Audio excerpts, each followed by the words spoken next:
This is a special Hanukkah edition of Judaism Unbound. Welcome back, everyone, and happy Hanukkah. I'm Dan Liebenson. And I'm Lex Rofberg. So we're excited to be doing this special series of episodes that we're going to put out the day of each night of Hanukkah. If that's confusing, that means we're going to be putting out an episode on the day of the first night of Hanukkah, the day of the second night of Hanukkah, and we're not going to be putting out an episode on the 8th day of Hanukkah. The Jewish holidays are so insanely confusing that I think there's some possible alterations could be in order. But in any event, what we're excited to be doing is that we're hoping to put these series of episodes out there, really short little snippets that if you want, you could listen to right before candlelighting by yourself with your family. You could listen to them on the car on the way home from work.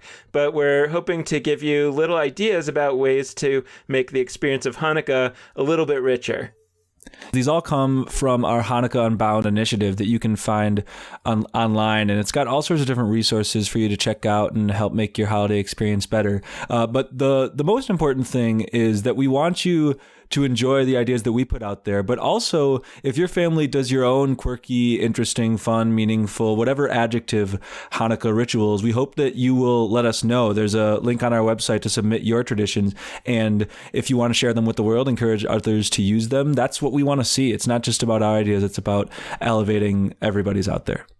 Yeah, so you can check out our ideas at www.judaismunbound.com/Hanukkah. That's Hanukkah. We think of that as the American spelling of Hanukkah per our interview last year with Diane Ashton. But we are really eager to build that up for next year with all the ideas and all the experiences that you have. So like you just said, Lex, we're really hoping that listeners will send your ideas into us and we'll add those to the website for next year. Some of them are a little more serious than others. Some of them are just light, but Hanukkah is a combination of all of that. Realistically, looking at the American Jewish experience, Hanukkah is a major holiday. So let's see what it would be like if it were beefed up to have all the content of one. On that note, I mean, you'll notice that this is not honed in on any particular night. We're releasing this big ol' episode with all of the 8 nights so that if you want, you can take a little taste test and see which of these you want to apply to your own experience over the next few days. But over the next 8 days, we're going to be releasing each one of the little snippets separately so that you can have just, a couple minutes easy access on your podcasts app for each night. Just to clarify, you have 2 options. You can listen through to this episode and hear all 8 of our ideas, or you can stop listening right now and wait till each night's episode comes into your podcast feed and you can listen to that short snippet as a surprise for you and your family. That's up to you. We're all about unboundedness and choice. So thanks for listening, and please do send your traditions our way. You can hit us up at dan@judaismunbound.com or lex@judaismunbound.com, and we also have a Submit Your Traditions page on our website that's easily accessible from our homepage. So with that, this has been the intro to Hanukkah Unbound. Welcome back, everyone. I'm Dan Liebenson. And I'm Lex Rofberg. And we're here. It's the first night of Hanukkah coming up, and we're excited to offer you an idea that we developed last year of bringing a tradition from the holiday of Sukkot, which realistically most people don't observe. And that's actually something that's happened to a lot of Jewish holidays where one piece from one holiday gets moved over to another holiday. And so we thought that it would be a really cool idea to bring this Ushpizin custom from Sukkot over to Hanukkah. And the idea of Ushpizin is that we welcome a different guest to our sukkah every night and think about that guest. And traditionally, those are biblical characters, and we could welcome biblical characters to our Hanukkah lighting, but we can also invite anybody else. So we have a bunch of different lists on our website. If you go to www.judaismunbound.com/Hanukkah and click on Welcome, you can see the various lists that Lex and I developed, but we're also excited about hopefully you're submitting your own lists, and we'll publish those on our site next year. So Lex, who are you thinking about inviting to your Hanukkah candle lighting this year? Yeah, I'm glad you asked. So I'm welcoming to my humble abode tonight 2 important guests. The first one is Steve Buscemi. Why Steve Buscemi, Lex? He's not even Jewish. What's the deal? Well, Steve Buscemi, for those who aren't familiar, he's an actor. You probably recognize him from like Fargo and some other things. he was in this movie I saw recently called Norman, which is all about the New York Jewish experience, and it centers on this really fascinating character named Norman. And Steve Buscemi doesn't play the main character, but he plays a rabbi. And I thought he just did an incredibly brilliant job and just really captured some of the tensions at play in congregational life and even some of the issues that we've talked about in terms of funding congregations. And I just thought it was a special movie and that he really embodied some of the biggest strengths of it. So Steve Buscemi is guest number 1. And then my second guest is a more traditional kind of guest from the Torah. I want to call out to Dinah, who is the sister of Joseph and of all that crew, sister of Reuben and Judah, and I mean, there's 12 of them, all those tribes. And she, unfortunately, doesn't get a tribe of her own, which is part of why I want to shout out to her.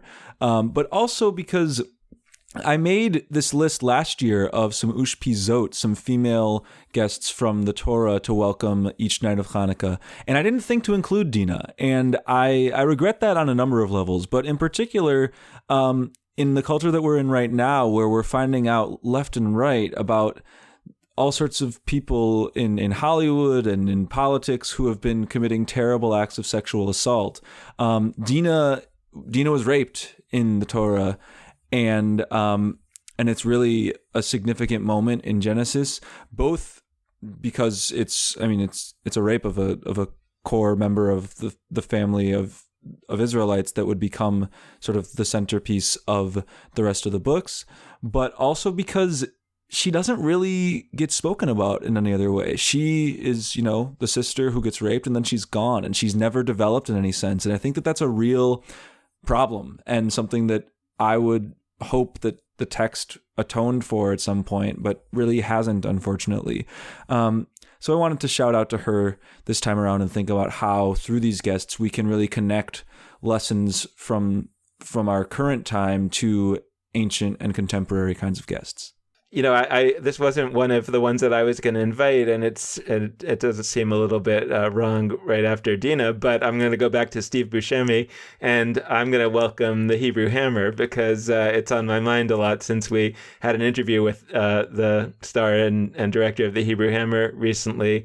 And I think that it's really kind of fun to imagine inviting a Jewish superhero every night, to think about what are images of Jews that are fun. The second one that I was thinking about inviting is, I guess in another way, another Jewish superhero who is Albert Einstein, because, I think it's really interesting. Someone like Albert Einstein feels to me like a Jewish role model, a really powerful Jewish role model, like more so than I think for me, a lot of biblical characters. Here's somebody that profoundly connected to being Jewish and it was important to him. And at the same time, obviously had a profound impact on the way that people understood how the world worked, not through miracles as we would think of them traditionally, right? Where some supernatural force creates the miracle. But I think that Einstein also had a notion of miracles that are kind of, the awesomeness of nature. And so I feel like Einstein is really like an interesting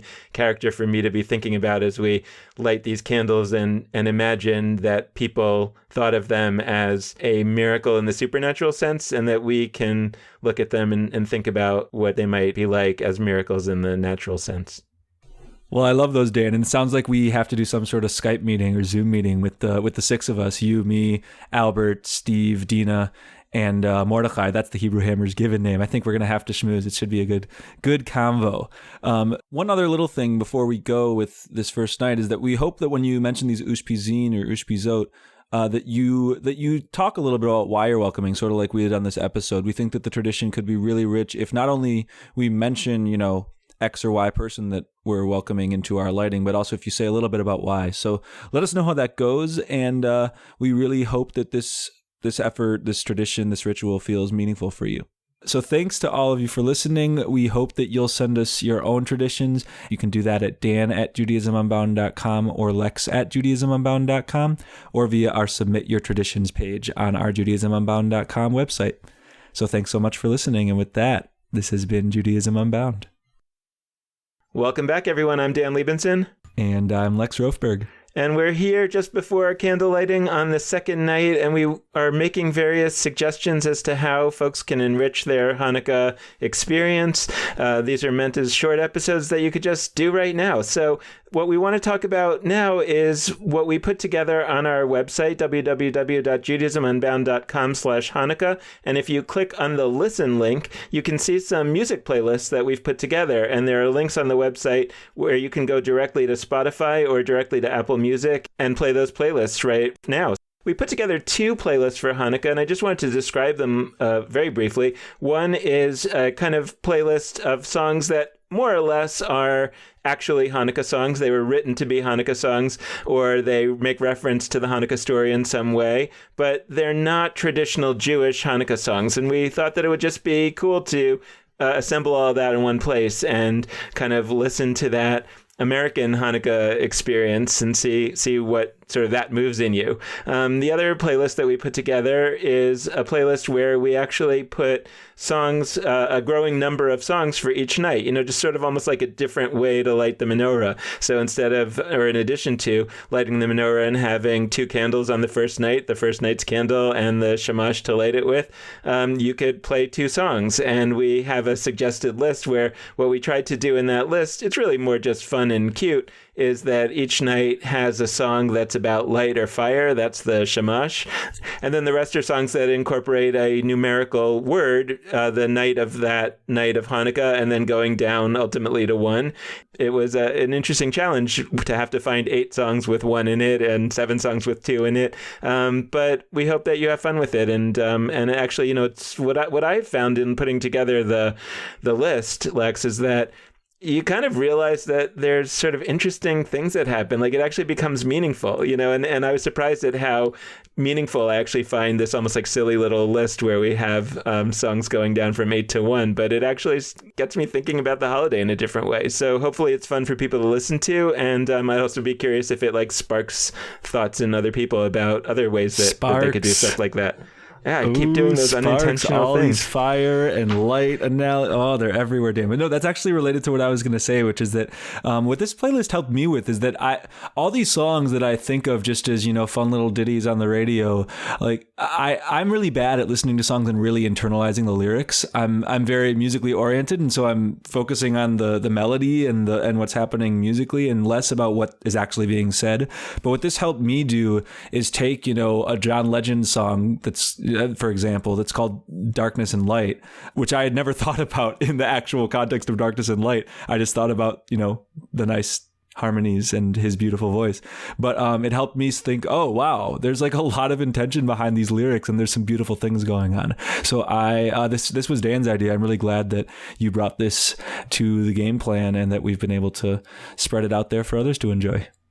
Yeah, and it's really cool to see some of the songs that really, big artists have actually put out some Hanukkah songs. And it's not just your typical whatever. Many of them are either new songs or really interesting takes on those songs. So I think that there's a lot to discover on those lists. By the way, we're not actually playing the songs because we're afraid of copyright violations. So if you're a copyright lawyer out there and you could tell us what we are allowed to do, that'd be helpful. Hi, Mom. She's a copyright lawyer. We can talk. Yeah. So on that note, we hope that you will let us know which songs you would add to this list. If you have ideas of songs related to winter or light or fire or any other Hanukkah themes that you think of that we failed to think of, let us know. And also, just as our nightly encouragement, we'd love to hear your rituals, your activities, your ideas, whatever it is that you bring to make your Hanukkah experience a special one. Send them our way through our Submit Your Traditions page on our website or via email at dan@judaismunbound.com or lex@judaismunbound.com. So thanks so much for listening, and happy Hanukkah. This has been Night 2 of Hanukkah Unbound. Welcome back, everyone. I'm Dan Liebenson. And I'm Lex Rofberg. Tonight is night 3, third night of Hanukkah, and we want to highlight what is maybe our most popular part of our Hanukkah Unbound website. It certainly got the most likes and shares on Facebook last year, and it's unsurprising. It's because it is our drinking track, encouraging you to make different cocktails for every night of Hanukkah. And we have to shout out to our friends at the Kiddush Club at Road Face Sedek, who are the brains and the execution behind behind all of these. We just posted on our website, but they came up with all these incredible punny names for drinks. And you can check out all of them. But my favorite one is actually the shamash, the helper candle that they identified. And they called that drink Elisha ben Abuya, spelled Booyah, as in booyah. Some of you may recognize this character. He's a famous heretic in the Talmud. I think this is my favorite drink for a few reasons. One is that I have lately been on a big kick where I am like owning the idea of Jewish heresy and like telling people I'm a Jewish heretic and trying to get other people to be Jewish heretics like me. I think it would be great if we all had our own special heresies that we embraced and didn't pretend that we were all necessarily towing the same collective lines and following all the same rules. So all about heresy. Thank you, Elisha ben Abuya, for repping that. And also, I just read this amazing book, Hapardesh Shel Akiva, which in English is The Orchard, which Dan actually translated into English. It's not out yet, but it will be out in a few months. And it was so good. And it was all about the time period that Elisha ben Abuya inhabits and about his friend, Rabbi Akiva. So shout out to Elisha ben Abuya. This drink has some ginger in it. It has some cranberry juice, which is a big fave of mine, some etrog vodka. It's a goodie. Yeah, and I wanted to talk a little bit about another character that comes out of that book, The Orchard. He doesn't come out of the book. He was actually a important figure in Jewish history.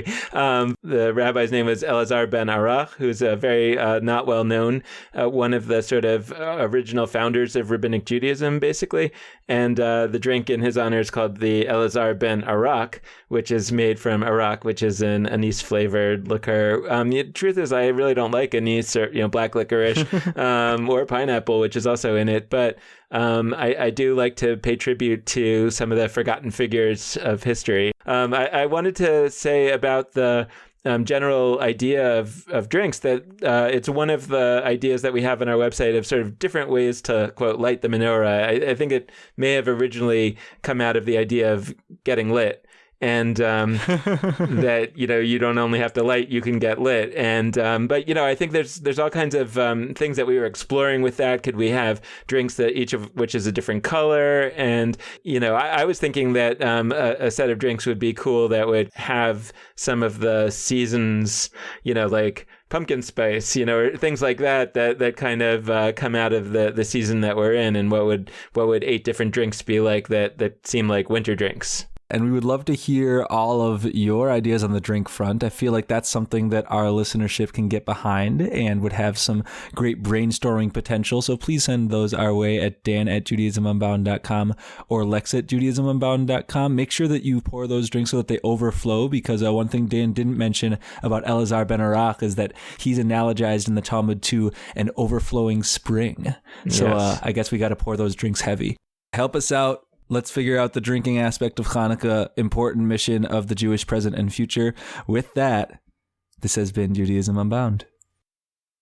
Welcome back, everyone. I'm Dan Levinson. And I'm Lex Rofberg. And we are about to light candles for the 4th night of Hanukkah. And what we wanted to talk about tonight was the possibility of popular culture relating to Hanukkah, whether that's books, movies, or something else.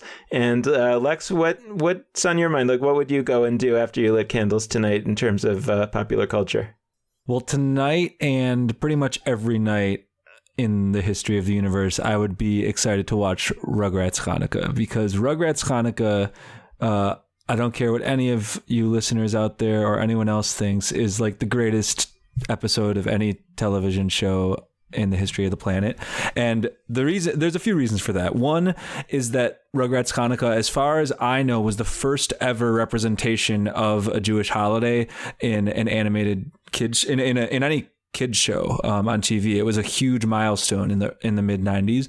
And it's also, forgetting just the landmark nature of it, a really beautiful story. And it manages to balance sort of an embrace of fun cultural traditions and things like latkes and those little pieces that we all love about Hanukkah with some of the narrative of the Maccabees and the story that led to this whole thing, and some just general ideas about family and connection and what it means to celebrate Hanukkah today.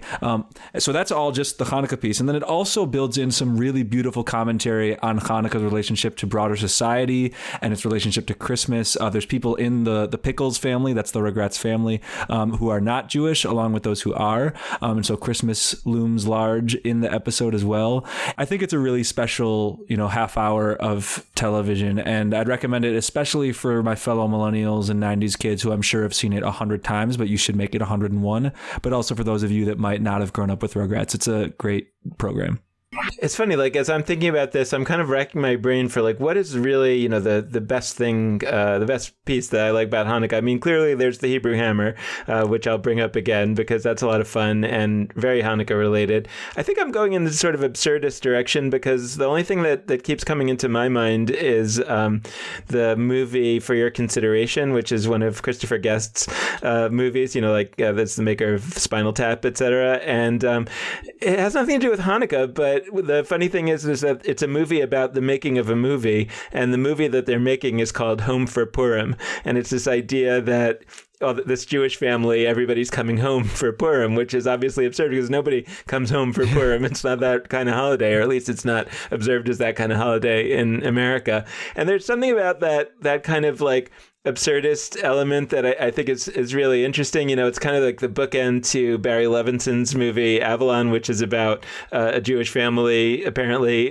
celebrating Thanksgiving, but in my read, it really is clearly about a Jewish family celebrating Passover. And, there's a lot of that kind of, hidden or absurdist, on the other hand, kind of stuff in film.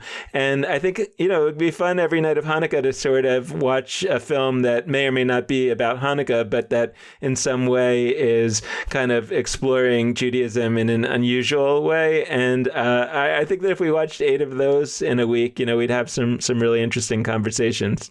And we'd love to hear what you would add to this list of films to watch, books to read, whether they're directly about Hanukkah. There's lots of good stuff and a growing number of TV specials, etc., related to Hanukkah, or if there are other bits and pieces of film or books that you think relate to the holiday in one way or another. But send us your ideas.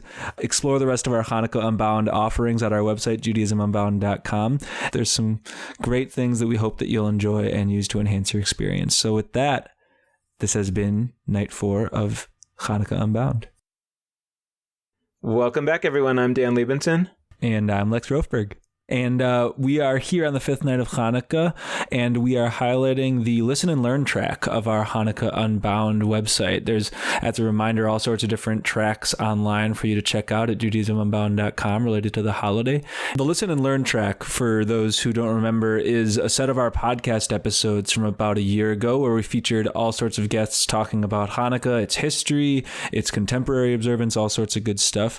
And we thought that we'd just sort of highlight a couple little teachings that each of us got from that experience. And I will start. I thought that our episode with Ruth Avish Magder was a really spectacular one. She came as actually a guest co-host. She wasn't one of our guests in the same way. She actually was sort of moderating with us as we spoke about Hanukkah in contemporary times. And she highlighted this incredible story in Billings, Montana in the early 90s.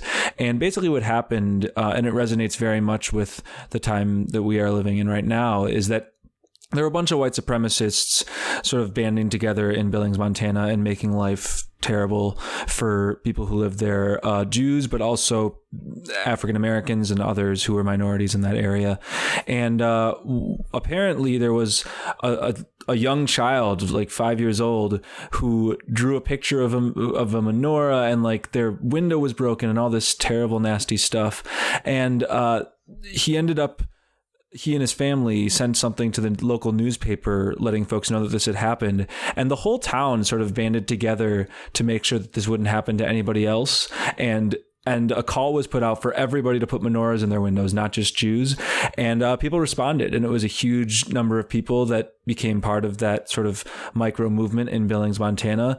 And before long, the white supremacists weren't really able to do very much in their town anymore because there was such a strong community of people that had come together as a collective to work against that. I thought it was a really spectacular story that Ruth brought to us and that we can revisit a year later. Yeah, actually, it's funny. I'm reflecting back to a conversation that we were having with Burton Vysotsky, who wrote a book called Aphrodite and the Rabbis that talked about the kind of origins of rabbinic Judaism in Greek ideas, particularly Stoic thought. And, I made a comment. He didn't really agree with me or didn't want to go as far as I was. But I still, it's still on my mind. And I still think I'm right that if the evidence shows that the early rabbinic Jews were actually quite comfortable with incorporating Greek ideas, Greek symbols, even Greek God symbols into Judaism and into their, we talked about the mosaic floors of the synagogue that had symbols that were very much from Greek religion, that it really makes me think a lot about this kind of allergy that we have had, particularly in America over the last 100 years, right, to things like Christmas trees. And, that there's this really strong effort to sort of hold the line, which you can understand why that came about. And you can even understand why some people still think it's really important to hold that line. On the flip side, I really think it's an inescapable conclusion to look at Jewish history and to see that it's just as much part of our tradition to incorporate elements from other groups as it is to resist that incorporation. So at the very least, you have to be able to say that the question should remain open as to, how can Hanukkah change again now that Jews are living in these mixed families and all the other situations, all the other elements of why Jews, particularly in America today, are in a different situation from the past. So that's still on my mind, and it's still something that I think is really important for us to be thinking about, as many of our listeners, I think, are about to light candles with families that include people who are Jewish, people who are not Jewish, and people who have multiple identities. Yeah, I think that's a great point. And we hope that y'all will reflect on those episodes too. They're still available. They're on our website. You can get to them at judaismunbound.com, or just on our iTunes page. You can get to those Hanukkah episodes. They're, I believe, in the early 40s of our episodes. So definitely check those out. And in general, we hope that you will consider contributing whatever ideas and rituals and activities and etc. that you and your family or your friends or loved ones do for the holiday. You can hit us up at dan@judaismunbound.com or Lex at judaismunbound.com if you have any of those. So thanks for listening. And with that, this has been Night 5 of Hanukkah Unbound. Welcome back, everyone. I'm Dan Liebenson. And I'm Lex Rofberg. And today we're going to be looking at the game of dreidel. It's thought by many to be a traditional Hanukkah game. In fact, well, I guess it is a traditional Hanukkah game. The question is, when did the tradition begin? A story that a lot of us learn in school is that the Maccabees and their friends were playing dreidel outside of caves in order to pretend that they weren't studying Torah, or they were studying Torah, and then when the Greeks would come, they would quick put away the Torahs and get out their dreidels and play along. But one of the things that we learned on the podcast, and perhaps we knew before, was that the game of dreidel is actually based on a game that was played in Germany, which I think was based on a game that was played in Ireland, and it's quite clear. A drinking game, and it's important. Yeah, it's quite clear that the letters on the dreidel don't really, in their origin, stand for a great miracle happened here. They stand for the German words that mean, take none, give all your money into the ante, put half of your money into the ante, etc. And so I think that our conclusion from that is that just as we imported a game into Hanukkah and gave it Jewish meaning 100 years ago or whenever, we could do that again. We can and we shall. And so Judaism Unbound has created its own dreidel game. We'll also shout out to our friends from Modern Tribe who have their Texas dreidel game. We're not going to play that one, but it's a Texas Hold'em variant on dreidel that they created a long time ago, and which you should check out on their Modern Tribe website. But we created our own game last year, and it's actually like a dice related game. So we've rebelled so thoroughly in a controversial sense, such that we are not using the top modality, but instead are using dice. And so we made on our website, under the play track of Hanukkah Unbound, a bunch of fun rules. It's actually analogous to the game Kings, which is another drinking game, which many of you may know. It's the one where you've got a big ring of playing cards, and when you pull a 3, it means a certain thing, and if you pull a certain number, then people have to drink and all that stuff. You know it if you've played it, but we're making our own dreidel version. So, without further ado, I'm going to roll some dice. I think it's important for you to point out that we're using 8-sided dice. That's the key to the. That's why it's even better than dreidel, because the dreidel only has 4 sides. Dreidel is the B- version, and Dreidel Plus is the 8-sided dice version that we are pioneering, because 8 sides for 8 nights. We have solved Dreidel. So, we are going to roll the dice. I'm going first. And I got a 3. 3 says, oh, that's a bummer. I have to put 3 pieces of candy in the middle. So Dan's going to go next, and he might win some of these. We'll see. I got a 6. 6 is truth or dare. So Dan, do you want to make me tell a truth or give me a dare?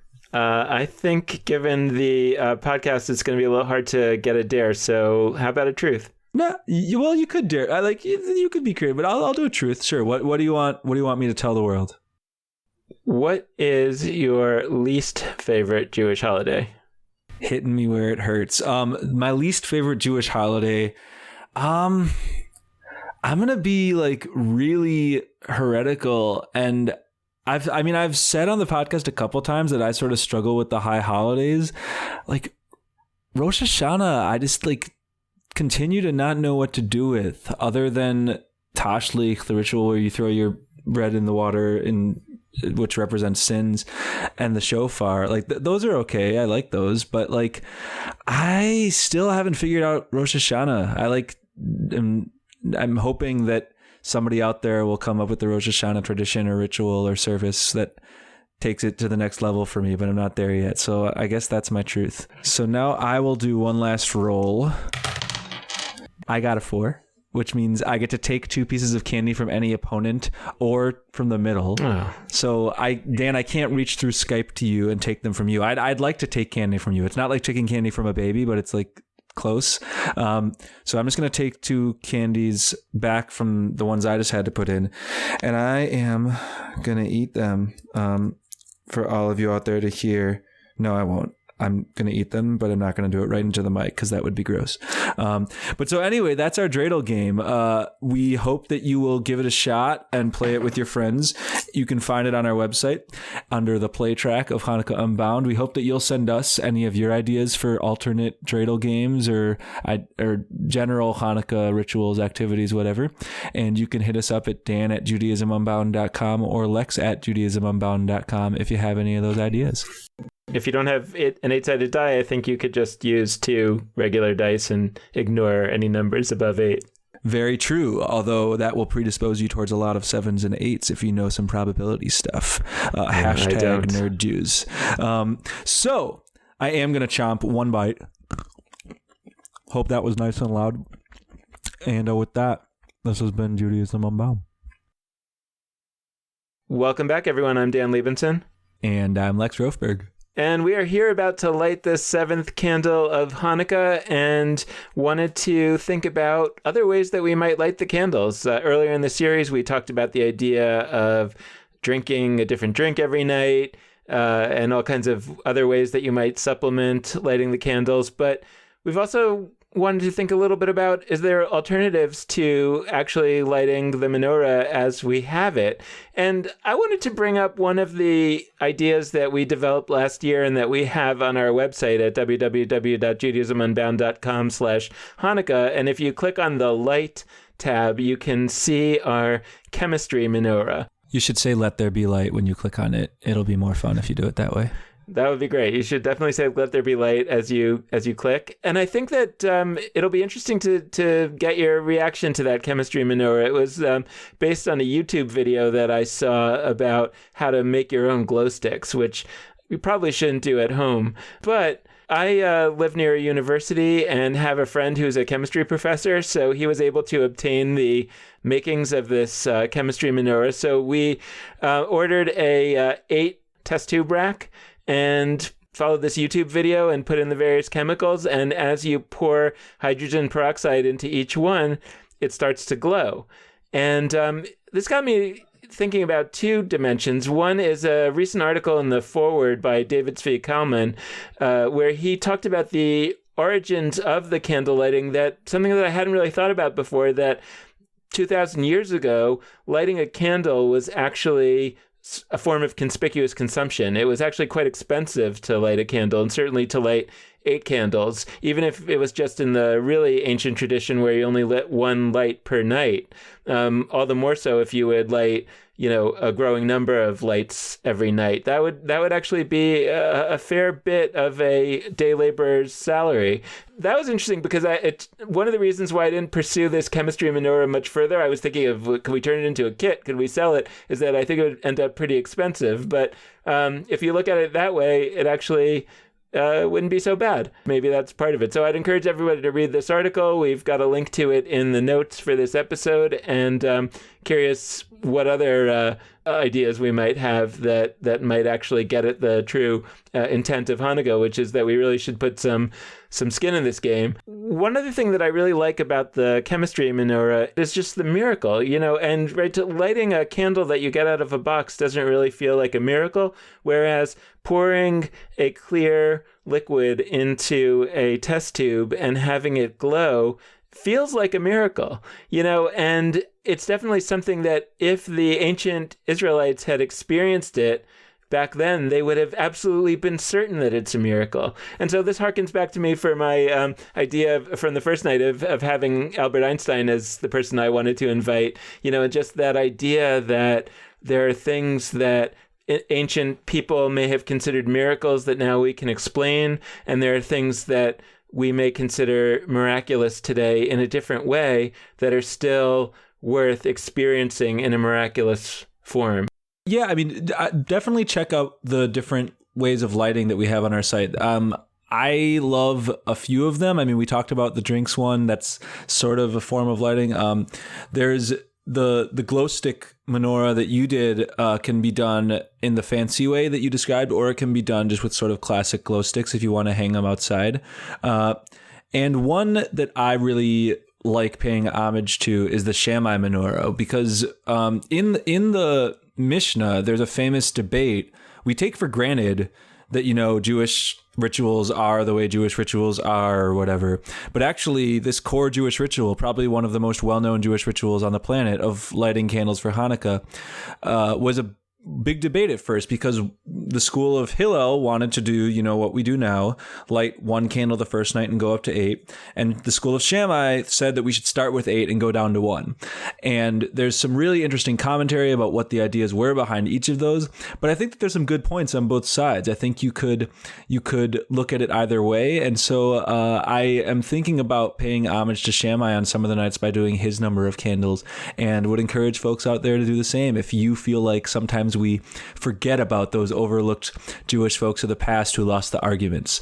So hope you check those out. Hope you will propose your own ways of lighting menorahs, your own menorah ideas. If you have funky menorahs that you created yourself artistically, let us know, and any other Hanukkah ideas, because we want to hear from you. You can do so at dan@judaismunbound.com or lex@judaismunbound.com, and on our website we have a Submit Your Traditions tab that you can access from our homepage. So thanks so much for listening, and this has been night 7 already of Hanukkah Unbound. Welcome back, everyone. I'm Dan Liebenson. And I'm Lex Rofberg. So we've reached the 8th night, Lex, and there's one topic that we really haven't covered yet, which is wrong for a Jewish holiday. The whole idea of a Jewish holiday is they tried to kill us, they failed, and let's eat. And so let's talk a little bit about eating.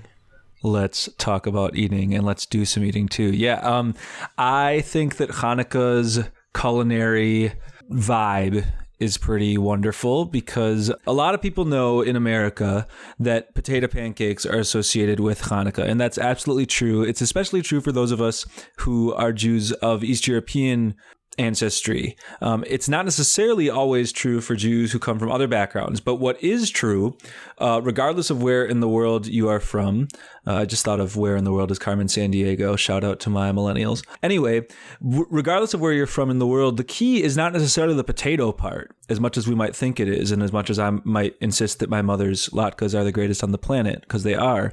It's really about the fried food. That's what's sort of universal about this. And there are all sorts of examples of different cultures around the world that have fried different things in honor of Hanukkah. And you can find a bunch of them on our website, but just sort of without giving you the specific examples that others have already come up with, I'd encourage you out there to just fry something. Like, grab your frying pan. Hopefully, just like in the story, you've got a little bit of oil left after these 8 days. There's a little bit of a miracle in the air, and like however much oil you thought you were going to need for your dinners the last few days, like hopefully you still got some olive oil in the cabinet, maybe some peanut oil, and you can put it towards, frying something wonky that you haven't tried before. And just as a shout out to the strangest fried food I've ever had, it's probably when I was at the Mississippi State Fair. Definitely among the best places to find fried food in the universe. And I had fried Kool-Aid. It basically was just like fried sugar. And it wasn't very good, if I'm being honest, but I'm still glad I did it, and I would do it again. I think that I had a fried Milky Way on a stick at the Minnesota State Fair one time, and I think it actually was pretty good. My wife didn't think so. She thinks it's too sugary, but I liked it. Yeah, fried Oreos I've done. Those then probably a similar vibe. Those are good. Yeah, so I totally agree with what you're saying. I think that it would be a very cool Hanukkah tradition just to like fry something different every night. You'd probably have a heart attack at the end of Hanukkah, but it would be worth it. Heart attacks for the good of the Jews. Hanukkah 2017, 5778. Let's do it. That's not serious, but also fry some stuff because it's delicious and we have an excuse because our religion says it's an excuse. But we're going to close out this particular episode of the series, the last night of Hanukkah. And just even though we're closing out, we would love to hear what your various traditions are that you do with your family, with your friends, with your loved ones. This is a holiday that particularly lends itself to creativity. It's, a short little ritual of lighting candles, a couple little blessings, and it's perfect for sprucing up in whatever ways you'd like to, because it's so bite-sized and so easy.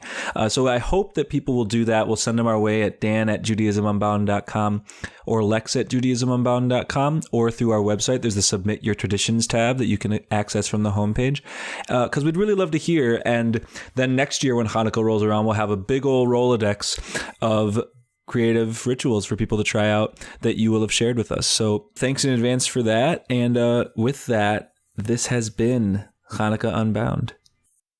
So with that, we're going to bring this bunch of episodes to a close. We hope that you enjoyed it. We're trying to do a combination of something a little more practical than our usual Judaism Unbound episodes, and obviously a little bit lighter in all ways of thinking about it, except the fried way. That's pretty heavy. But we're really interested in how this ends up affecting your Hanukkah. If you have ideas, as I said at the beginning, we're really looking forward to building up our Hanukkah Unbound website with all of your ideas for next year and for coming years, because ultimately we think that Hanukkah is becoming one of the major Jewish holidays, for sure, here in America. That it seems that the three holidays that people really observe in different ways, but observe, are Yom Kippur, Passover, and Hanukkah. And we really think it's interesting to think about what a beefed up Hanukkah would look like that would really accord with what we need it to be today. So help us design that. So please help us design that Hanukkah. Help us spread the light of that Hanukkah. And we're really looking forward to hearing from you after Hanukkah. I think that that's a really good point. Hanukkah is a major holiday. Present tense, it is. We don't have to default to what were major holidays. I'm thinking of on How I Met Your Mother, whenever you say like major something, they always go major holiday, like you're saluting someone in the military. So it's a major holiday, whether it's from the military or not. And we could bemoan that. We could just sort of be sad that other holidays have become less prominent over the years. And in other parts of the year, Dan and I absolutely have discussed ways that we could sort of reinvigorate some of those. But we've got this holiday that, due to a variety of contextual reasons, is on people's radar, and we might as well make the best of it. We hope that you'll bring all of your creativity, all of your wisdom, all of your emotion to these experiences and help make Hanukkah really freaking great. So just to close out this big version of the Hanukkah Unbound episodes, as a reminder, all of these will be released in mini snippets for each night over the rest of the holiday. But we gave it to you at the beginning so that you can get a sneak preview and sort of map out how you're going to use it. We hope you've enjoyed all of them, and we hope that they prove meaningful for you. Please do send us your ideas. And we want to close out in the same way that we always do, by encouraging you to be in touch with us generally. And there's a few ways for you to do that. One is through our Facebook page, Judaism Unbound. A second is through our website, judaismunbound.com.